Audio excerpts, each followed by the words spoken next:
Good morning students. मेरा नाम है वैभव। आज हम पढ़ेंगे कक्षा 11 केमिस्ट्री का चैप्टर 3 तत्वों का वर्गीकरण एवं गुणधर्मों में आवर्तता का पाठ 17। अभी तक हम 16 भाग पढ़ चुके हैं। आज हम इसके 17वें भाग पर दृष्टि डालेंगे और इसे अच्छे से समझेंगे। ठीक है, तो चलिए हम बिना किसी देरी के शुरू करते हैं। हम्म द्वितीय आवर्त के तत्वों के गुणधर्मों में असंगतता। ठीक है, आज हम ये पढ़ेंगे। प्रत्येक वर्ग के प्रथम तत्व वर्ग, जैसे कि वर्ग 1 में लिथियम, वर्ग 2 में बेरिलियम और वर्ग 13 से 17 में जहां हम बोरोन से फ्लोरीन तक जाते हैं, है ना, अपने वर्ग के अन्य सदस्यों से अनेक पहलुओं में भिन्न है। ठीक है, तो जो हर एक वर्ग के जो प्रथम तत्व होते हैं, जैसे वर्ग 1 में लिथियम हो गया, वर्ग 2 में बेरिलियम, और वर्ग में जब 13 से 17 तक जाते हैं तो बोरोन से लेकर फ्लोरीन तक, ये सभी जो हैं अपने वर्ग के अन्य सदस्यों से अनेक पहलुओं में भिन्न है। ठीक है, इनमें मतलब कुछ वेरिएशंस हैं, कुछ चीजें हैं जो इनके और इनके वर्ग के जो बाकी तत्व हैं इनसे अलग करती हैं।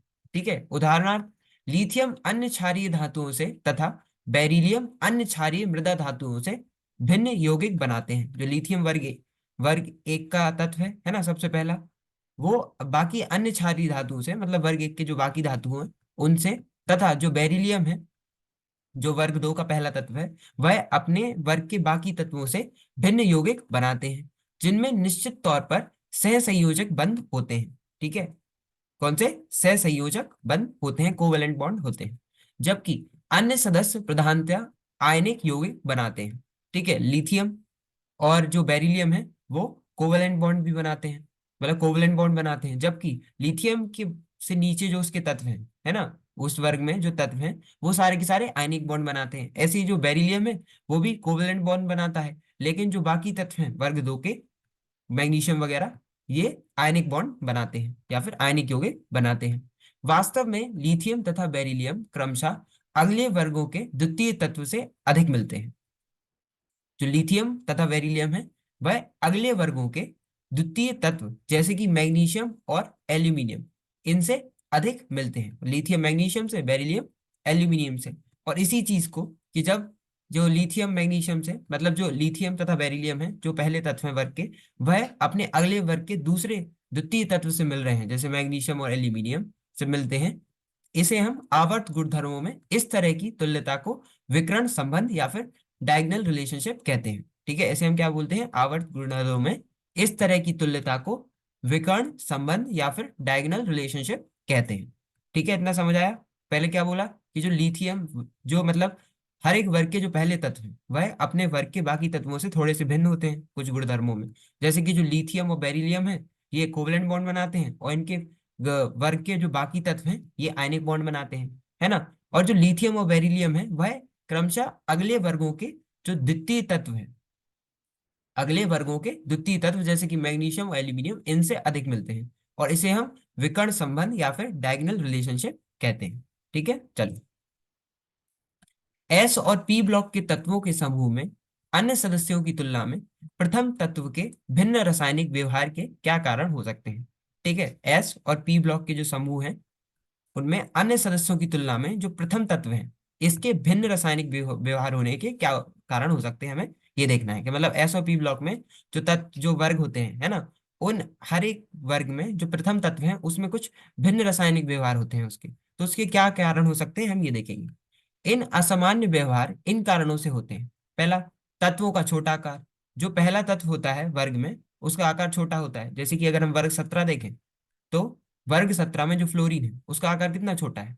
अधिक आवेश त्रिज्या अनुपात, है ना, तथा अधिक विद्युत ऋणात्मक वर्गों के प्रथम सदस्य में सिर्फ 4 संयोजक कक्षक बंद होने के लिए प्राप्त होते हैं। ठीक है, मतलब देखो याद, एक तो वो छोटे होते हैं, है ना, आवेश और त्रिज्या का अनुपात भी अधिक होता है, तथा जो विद्युत ऋणात्मकता वर्ग हैं उनके प्रथम सदस्य में सिर्फ 4 संयोजक कक्षक होते हैं। ठीक है, 2s और 2p बंद होने के लिए प्राप्त होते हैं। जबकि जो वर्ग के द्वितीय सदस्य हैं, जैसे कि अगर हम क्लोरीन की बात करें तो पहला हो गया फ्लोरीन, और जो दूसरा तत्व है उस वर्ग का क्लोरीन, उनके पास ज्यादा कक्षक होते हैं, सदस्य हेतु लगभग 9 संयोजक कक्षक होते हैं, 3s3p3d, है ना।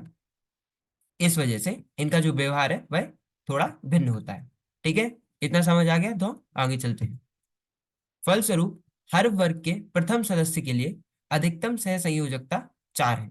ठीक है, मतलब हर वर्ग के, मतलब कोई भी अगर हम वर्ग लें, हर वर्ग का जो प्रथम सदस्य होगा, जो पहला, जैसे वर्ग 17 में फ्लोरीन हो गया, है ना, तो जो पहला तत्व होगा उसके पास अधिकतम जो सह संयोजकता, वो कक्षक है वो कितने हैं, मतलब जो अधिकतम सह संयोजकता है, जो कोवैलेंसी है, वह कितनी है, 4 है। उदाहरणार्थ जब हम बोरॉन को लें, तो बोरॉन पहले आता है वर्ग 12 में, है ना। बोरॉन वर्ग 13 में पहले आता है ना। तो जो पहला तत्व है वो क्या है, बोरॉन है। तो जो बोरॉन जो कंपाउंड बनाता है, जो यौगिक बनाता है, वो है Bf4 माइनस बना सकता है, जबकि वर्ग के जो अन्य सदस्य हैं वह अपने संयोजक कोश का विस्तार इलेक्ट्रॉनों के 4 से अधिक जोड़ों को स्थान देने के लिए कर सकते हैं, लेकिन जो बोरॉन है वह सिर्फ 4 के लिए ही कर सकता है। तो अगर हम एल्यूमिनियम की, जैसे जो बोरॉन है वो सिर्फ Bf4 माइनस बना सकता है, जबकि अगर हम सिर्फ एल्यूमिनियम को ही देखें तो वो AlF6 3 माइनस बना सकता है, जिसमें जो इलेक्ट्रॉनों के 4 से अधिक जोड़ों को वह स्थान दे सकता है। तो बोरॉन केवल Bf4 माइनस ही बना सकता है। क्यों? क्योंकि वो 4 से ऊपर संयोजकता नहीं कर सकता, लेकिन जो एल्यूमिनियम है वह कर सकता है, तो वो AlF6 3 माइनस भी बनाता है। ठीक है, तो इन वजह से ये जो चीजें हैं थोड़ी भिन्न है। इतना ही नहीं, पी ब्लॉक के तत्वों में समूह के प्रथम सदस्य स्वयं से एवं द्वितीय आवर्त के अन्य सदस्यों से पी पाई बंध बनाने की प्रबल योग्यता रखते हैं। ठीक है, इतना ही नहीं, जो पी ब्लॉक के तत्व हैं, है ना, पी ब्लॉक के तत्व, उनमें जो प्रथम सदस्य है वह स्वयं से एवं द्वितीय आवर्त के अन्य सदस्यों से पी पाई आबंध या फिर बॉन्ड बनाने की योग्यता रखते हैं। जैसे कार्बन कार्बन, है ना, सी ट्रिपल बॉन्ड सी, इसमें 3 आबंध है। N double bond N triple bond N, है ना।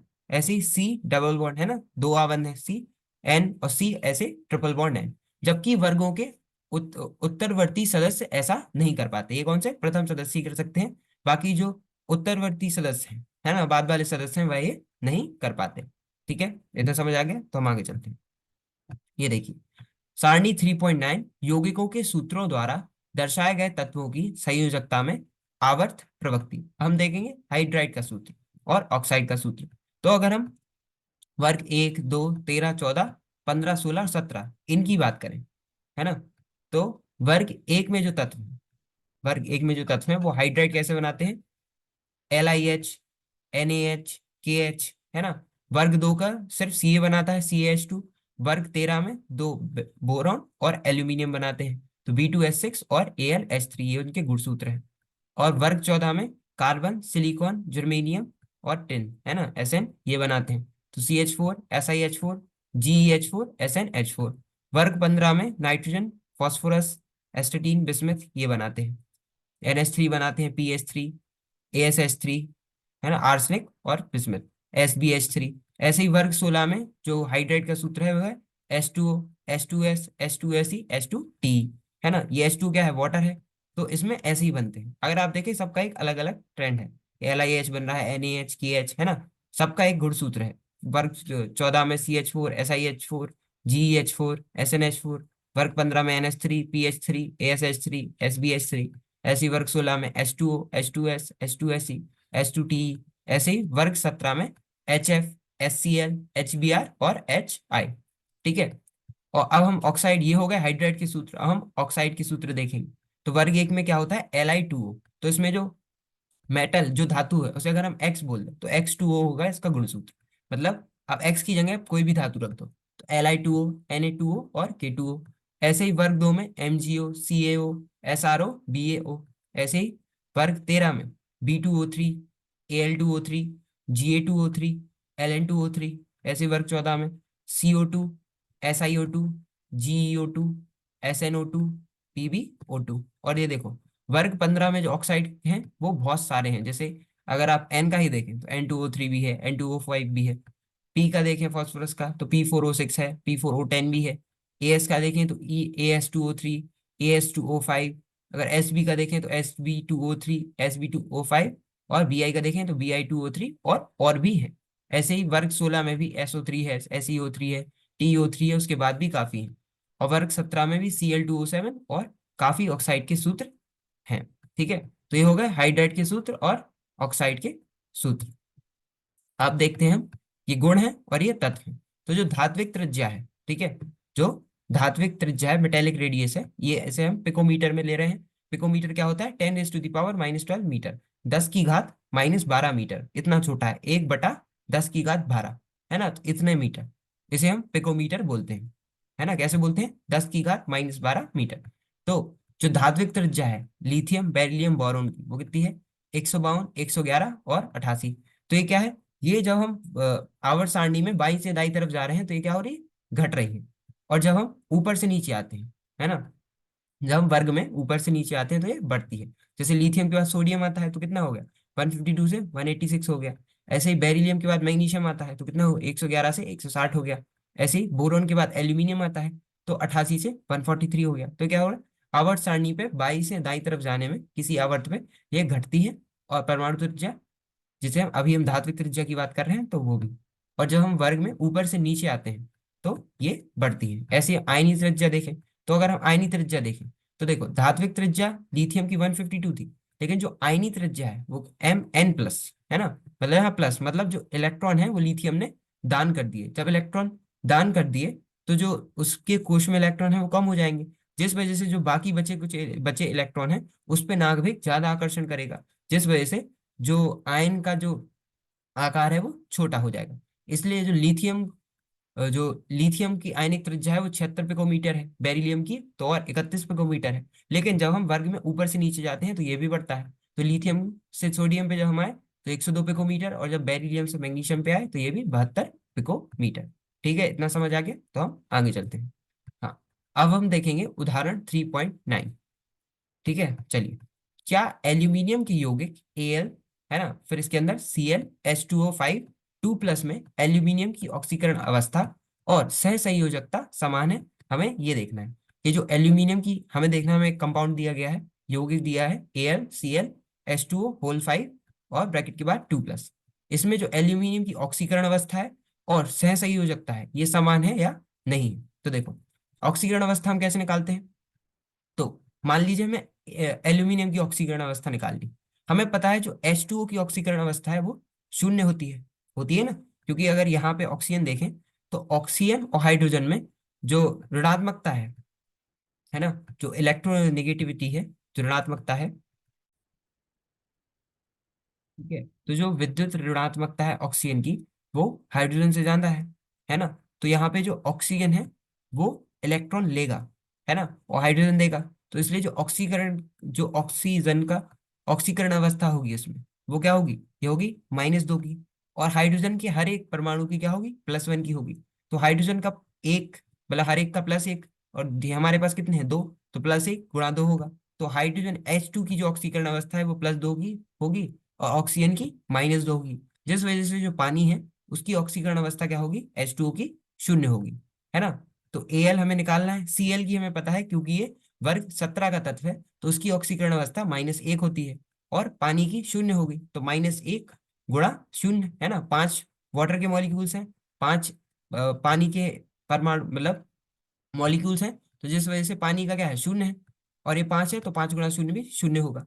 तो हमें Al का निकालना है, तो Al -1, है ना, क्योंकि क्लोरीन की -1 होती है, तो हमें Al का निकालना है, तो इसे हम x मान लेते हैं, तो x -1, और पानी का शून्य है। और ये जो +2 ऊपर ब्रैकेट के ऊपर है, तो ये दूसरी तरफ चला जाता है ना। तो Al का हमें निकालना है, तो x-1 = 2। तो x का मान कितना हो जाएगा? 3 हो जाएगा। तो यहाँ पे जो एल्यूमिनियम की ऑक्सीकरण अवस्था है वो क्या है? +3 होगी, ठीक है। लेकिन अगर हम सह संयोजकता की बात करें, तो सह संयोजकता मतलब किस किस के साथ संयोजकता है? सह संयोजकता है तो पानी के, जो वाटर के, हमारे पास 5 मॉलिक्यूल्स हैं, है ना, 5 है, तो 5 पानी के, तो ये 5, और एक क्लोरीन के साथ भी है, तो 5 और 1 6। तो इसलिए जो एल्यूमिनियम की ऑक्सीकरण अवस्था है वो +3 होगी, और जो सह संयोजकता है वह 6 होगी। ठीक है, इतना समझ आ गया? तो चलो हम आज के लिए इतना ही रखते हैं। आज हमने द्वितीय आवर्त के तत्वों के गुणधर्मों में असंगतता क्या होती है इस पे चर्चा की। बाकी अगले भाग में हम रासायनिक अभिक्रियाशीलता तथा आवर्तता, जो आपकी पुस्तक में 3.7.3 पर दिए हुए हैं, इस पे चर्चा करेंगे। ठीक है, तो मिलते हैं अगले भाग में। धन्यवाद। Thank you.